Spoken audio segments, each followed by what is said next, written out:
ఇది మోత్కాకు ఇస్తరాకులు కుట్టే ఆకు. ఇది మనం బాక్సులు ఇట్లాంటి కొత్త మోడల్ వచ్చినాయని బాక్సులు వాడుతుంటాం ఎక్కువ. ఈ ఆకు దొరికినప్పుడు స్టోర్ చేసుకుంటే ఇక అడుక్కోక ఆకు. ఇది ఎండబెట్టినా నిలువ ఉంటది. ఇక దీంట్లో అన్నం పెట్టి పైనుంచి ఒక ఆకు పెట్టి మూత పెట్టుకుంటే హెల్త్ మంచిగా ఉంటది, పాడవకుండా ఉంటది. ఈ ఆకు ఆరోగ్యానికి చాలా ఉపయోగం ఉంటది. ఇట్లా పెట్టేసి ప్లాస్టిక్ వాడినా కూడా ఆకేస్తే ప్లాస్టిక్ వాడినట్టు ఉండదు లెక్క. కర్రీ పెట్టుకొని పైన కూడా ఒక ఆకు పెట్టుకోవాలి. ఆకు పెట్టినాక మూత పెట్టుకోవాలి. ఇక ఇట్లా పెట్టేసి మూత పెట్టుకుంటే ప్లాస్టిక్ మనకు అసలు ఎఫెక్ట్ రాదు. ఎందుకంటే కింద ఆకుంది, పైన ఆకుంది.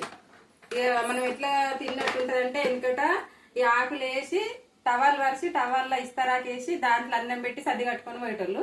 ఇప్పుడు మనం ఈ బాక్స్ లో తీసుకోతున్నాం కాబట్టి ఆకులు స్టోర్ చేసుకొని ఆకులు పెట్టి బాక్స్ లో పెట్టకపోతే మనం దీంట్లో తిన్నట్టు ఉండదు, ఆకులో తిన్నట్టు ఉంటది.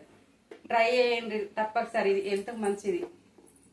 నా ఛానల్ ఫాలో కొట్టుర్రి, సబ్స్క్రైబ్ చేసుకోర్రి, లైక్ చేయర్రి.